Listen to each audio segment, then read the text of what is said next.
윤 대통령이 조금 전 1시 50분쯤 구속영장 실질심사를 받으러 서부지법에 도착을 했습니다. 법원 앞 취재기자를 연결해서 자세한 소식 다시 한번 알아보도록 하겠습니다. 자, 이낙원 기자, 윤석열 대통령 도착을 했죠? 네, 방금 전 윤 대통령이 탑승한 법무부 호송 차량이 이곳 서울 서부지법 지하주차장으로 들어갔습니다. 경호처도 경호 차량을 호송 차량 앞뒤로 붙여 대통령을 경호했습니다. 법원은 2시부터 윤 대통령의 내란과 직권남용 혐의 구속영장 실질심사를 진행 중입니다. 심사 1시간 반 전에는 차정현 부장검사 등 공수처 검사들이 법원으로 들어갔는데요. 어떤 것을 중점적으로 주장할 것이냐는 취재진의 질의에는 아무런 대답이 없었습니다. 윤 대통령 측에서는 김홍일, 윤갑근, 석동현 등 변호사 8명이 참석했습니다. 석 변호사는 수사권이 없고 재판 관할을 어겨가면서 저지른 불법 수사를 영장 판사가 기각시켜줄 것을 기대한다고 밝혔습니다. 윤 대통령도 재판부에 직접 계엄의 정당성과 함께 내란 혐의의 부당성을 설명할 걸로 보입니다. 법원은 윤 대통령이 직접 출석하는 만큼 장시간 신문을 진행할 걸로 보이는데요. 오늘 밤 늦게 신문이 끝난 뒤 영장 결과는 내일 오전 중에 나올 걸로 보입니다. 자, 그렇다면 현장에서 집회가 있는 상황인 걸로 알고 있는데 그 집회 상황은 어떻습니까, 지금? 네, 윤석열 대통령이 직접 출석했다는 사실이 알려주면서 이곳 서울 서부지법 주변에는 많은 지지자들로 가득 차 있는 상태입니다. 서부지법 앞 인도는 물론이고 서부지법 뒤편과 좌우까지 지지자들로 가득 차 있는 상황입니다. 경찰은 법원 앞 왕복 9개 차로 중 전 차로를 통제하고 있습니다. 어제부터 밤샘 농성을 이어온 일부 지지자들은 오늘 아침에는 스크럼을 짜고 서부지법 앞을 막아서기도 했는데요. 다만 9시부터 경찰이 강제 해산을 시작하면서 지금은 서부지법 정문 앞이 아닌 일대에서 집회를 이어가고 있는 상황입니다. 지지자들은 오전부터 수백 명이 온 집회, 불법 체포 기각하라, 탄핵 무효 등 구호를 외치고 있습니다. 지금까지 서울 서부지법에서 TV조선 이낙원입니다.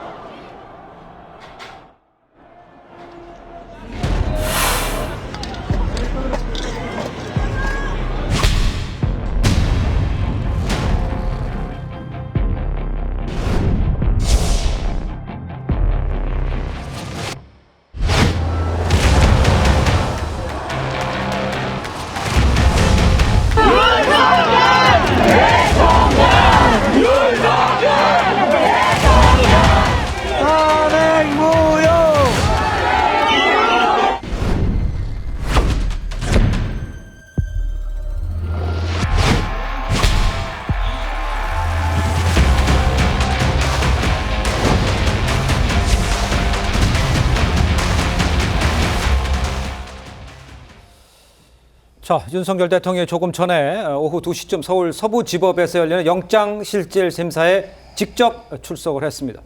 윤 대통령은 법무부에 이제 호송용 승용차를 타고 오후 1시 26분쯤 서울구치소를 출발을 했고 오후 1시 한 54분쯤에 서울 서부지법에 도착을 했습니다. 오늘 윤 대통령 측 변호인 이런 입장을 밝혔는데요. 한번 직접 들어보겠습니다.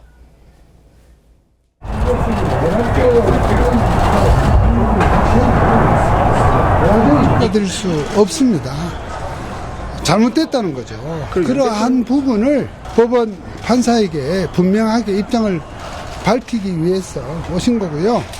군 동수권자의 지시를 따른 것인 그 군 장성들, 경호 또 경찰청장을 이렇게 구속하는 이 잘못되고 부당한 수사에 대해서 분명하게 입장을 밝히기 위해서 오늘 출석하시기로 한 것 같습니다. 그럼 오늘 여전히 윤 대통령은 비상계엄 선포가 정당했다고 생각하시나요? 대통령으로서는 그것이 국가 원수로서의 헌법에 부여된 그러한 권한이다 이렇게 생각을 하고요. 그 결정을 하기까지 국가 원수로서의 우리 국민들이 알 수 없는 그 수많은 고뇌와 고충에 대해서 함부로 그렇게 판단해서는 곤란하다는 생각이고요. 자, 지금 직접 들어보셨습니다만 원래 당초에 윤석열 대통령 실질심사에 참석 안 하는 거로 알려졌다가 직접 참석을 왜 하게 되는지를 지금 석동현 변호사가 설명을 했습니다. 그러니까 윤 대통령 측에서는요, 내란죄 혐의로 수사를 한다는 이 자체가 도저히 받아들일 수 없다. 이 점을 판사에게 밝히겠다 이런 이야기입니다. 또 재차 내란죄가 아니라는 지금 이야기를 이제 피력을 했는데 먼저 교수님께서 네. 저런 입장을 표하고 직접 영장실질심사에 나선 이 상황은 어떻게 보십니까? 뭐 아무래도 이제 동일하게 대통령께서 말씀해 왔던 부분을 다시 강조하는 부분이고요. 예.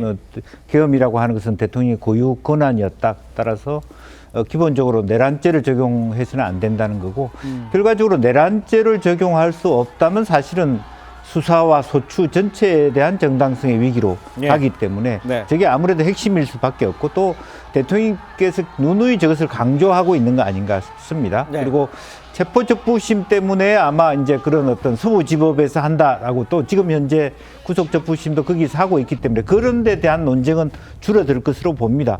서부지법에 나오면서 서부지법의 정당성의 문제를 할 수는 없기 때문에 또 그런 의미에서 대통령께서 아마 이번에는 2명의 실질 영장 판사가 아닌 창경 판사가 한다. 차 판사가 실제로 정진상 씨 영장 구속적부심을 기각한 적도 있고 비교적 객관적이고 정치적 이해관계가 자유롭다라고 하는 판단에서 한번 다투어 볼 만한 여지가 있다 이렇게 판단했을 수도 있다고 느낌이 듭니다. 네, 알겠습니다. 일단 차 판사 같은 경우는 오늘 당직이기 때문에 당직 판사인 천경 판사가 하고 있다는 말씀 제가 추가로 드리고요.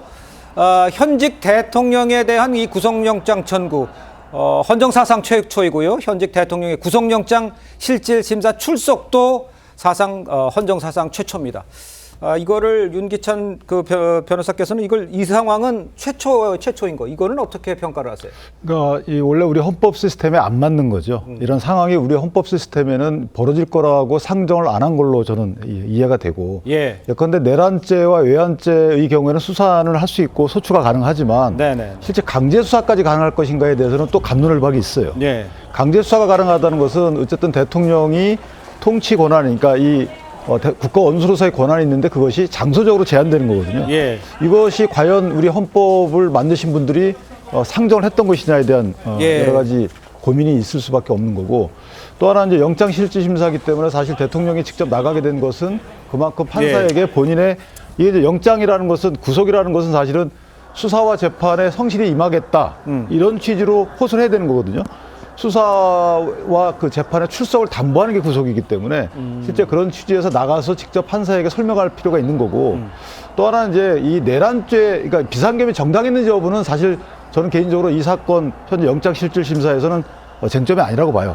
정당성 여부를 헌재에서 따질 부분이고 네. 여기서 내란죄에 해당하는지 여부 그다음에 내란죄에 해당하는지 여부와 별개로 과연 공수처가 이와 관련된 수사 권한인지 여부 이런 것들 따지게 되는 것이고 예. 또 하나 가장 중요한 것은 이제 증거인멸의 우려가 있는지거든요. 증거인멸의 우려가 있는지 그다음에 도망할 염려가 있는지 이런 것들을 따지는 거라서 대통령이 가서 차분히 설명함으로써 내가 도망할 염려가 없고 증거인멸할 필요가 없고 그럴 의사가 없다. 이런 점을 판사에게 설득을 하게 되면 지난번에 체포적부심 같은 경우에는 과거 체포 이 절차상의 위법이 사후적으로 문제가 있는지 여부를 따지는 거기 때문에 그거하고는 다른 거죠. 이거는 앞으로 대통령을 구속해서 수사 재판을 받게 할 필요가 있는지 네. 이것을 이제 판사가 심사하는 거기 때문에 대통령이 참석해서 본인의 입장을 피력하는 것이 상당히 필요한 절차였다. 저는 그렇게 생각합니다. 알겠습니다.